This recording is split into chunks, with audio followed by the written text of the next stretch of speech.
This video examines critical issues in crime, particularly focusing on incidents like the distressing case of a woman assaulted in a moving van in Faridabad. Reviewing the detailed incident report from the Faridabad case, we note the 28-year-old victim's circumstances, the 2.5-hour duration of the attack, and the subsequent severe injuries. The police responded by arresting both accused and seizing the vehicle. A separate case study in Faridabad involving an armed robbery shows a quick police response. The victim, a 42-year-old shop owner, reported the crime quickly, leading to the apprehension of 2 suspects within 48 hours.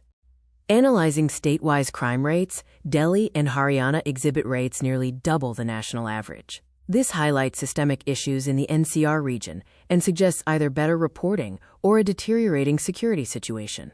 Fast-track special courts show progress, with high rates for cases disposed of and FTSCs established.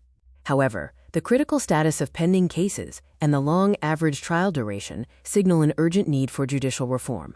A SWOT analysis reveals strong legal frameworks and digital infrastructure. Weaknesses include poor conviction rates and delayed trials. Opportunities lie in technology integration and community policing, while threats include rising digital crimes and resource constraints. This incident overview shows a timeline from the initial report to preliminary findings. Response actions included deploying officers and collecting evidence. Legal proceedings involve 3 suspects in custody, with charges filed under IPC Sections 302 and 34. The current legislative framework includes significant acts like the Nirbhaya Act of 2013, which introduced stricter punishments, and the BNS 2023, which replaced the Indian Penal Code. Prosecution faces challenges in evidence collection, with only 68% meeting forensic standards. Witness protection is hampered by intimidation. Systemic delays extend the median case duration to 14 months. Government initiatives, such as the Nirbhaya Fund and one-stop centers, show significant effort. The Women Helpline 181 has received over 28 million calls, and the emergency response system covers 112 districts.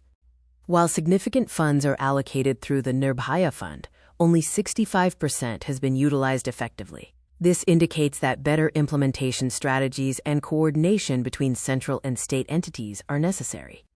Interstate coordination faces challenges like complex jurisdictional issues and delays in evidence transfer. Lack of uniform witness protection and fragmented crime tracking databases also hinder effective cooperation.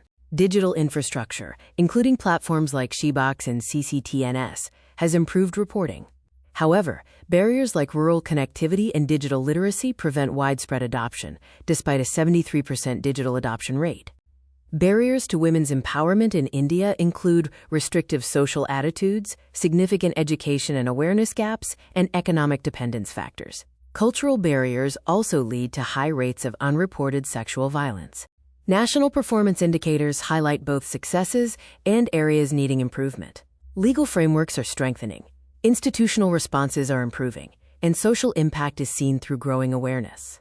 Regional disparities in implementation scores range from 58% in the Northeast to 85% in the South. Challenges vary across regions, from infrastructure bottlenecks in Delhi to resource constraints in Odisha. Capacity building requires continued police sensitization, expansion of judicial training programs, and enhancing investigative skills. Furthermore, technology adoption and community policing efforts need to be expanded.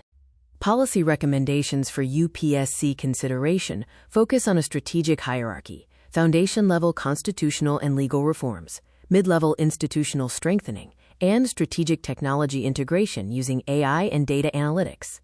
The 4P strategy for women empowerment emphasizes prevention through education, protection via advanced safety technologies, prosecution through judicial reforms, and participation to increase women's representation in leadership roles.